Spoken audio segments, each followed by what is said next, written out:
Welcome to achievers academy. देखो हम ना एक ऑब्जेक्शन डिस्कस करेंगे।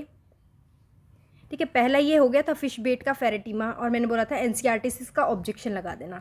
एक सेकंड क्वेश्चन है, ये है सेट डी जिसका क्वेश्चन नंबर 126। इसके अंदर था कि करेक्ट स्टेटमेंट बतानी थी।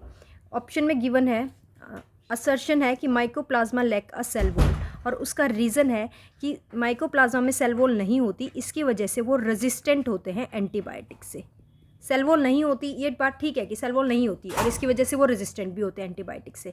तो दोनों ये चीज़ ठीक है और ऑफिशियल आंसर की मिस का फर्स्ट ऑप्शन गिवन है वो राइट है।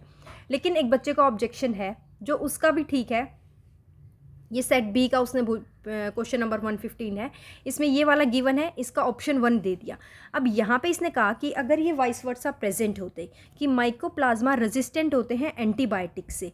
अब वो रेजिस्टेंट क्यों होते हैं? क्योंकि उनके पास सेल वॉल नहीं होती। अगर इस तरीके से इसको पढ़े तो ये भी ठीक है। तो इसके अकॉर्डिंग अगर हम इस क्वेश्चन को ये ऐसे लिखा होता तो ऑप्शन बी होता, लेकिन इस तरीके से ये हमारा यहाँ पे यूँ लिखा हुआ है और इसके अकॉर्डिंग ये ऑप्शन नंबर 1 भी ठीक हो रहा है। लेकिन अगर इसको इस तरीके से समझे तो ऑप्शन नंबर बी ठीक हो जाएगा।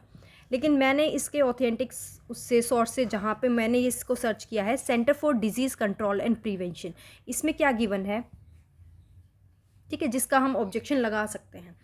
Mycoplasma lack a cell wall, mycoplasma में सेल वॉल नहीं होती एंड देयरफॉर का मतलब उसका रीज़न, एंड ये क्या होगी हमारी असर्शन।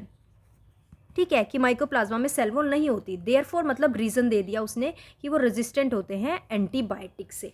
तो अगर इसके अकॉर्डिंग भी देखूँ तो मेरे अकॉर्डिंग जो ऑफिशियल आंसर की है ना उसमें वो ठीक है, लेकिन उस पर ऑब्जेक्शन भी हम लगा सकते हैं अगर इसको इस सेंस में देखें।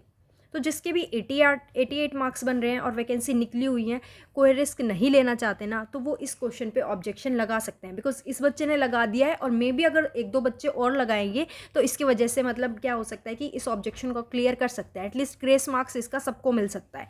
तो आप इसके साथ ये लगा सकते हैं, ठीक है। और ये वाला, क्योंकि यहाँ पे इसको हम इस तरीके से भी अगर हमें इस तरीके से अगर कोई इसको समझ ले कि माइकोप्लाज्मा में सेल वॉल नहीं होती इसलिए वो रेजिस्टेंट होते हैं एंटीबायोटिक, तो हो सकता है इसको हम असर्शन में दे दें, इसको रीज़न में। लेकिन इन्होंने अपनी जो स्टडी थी ना सीडीसी ने, ठीक है, उन्होंने ये लिखा है, ठीक है। तो आप अपने अकॉर्डिंग देख लो, जो रिस्क नहीं लेना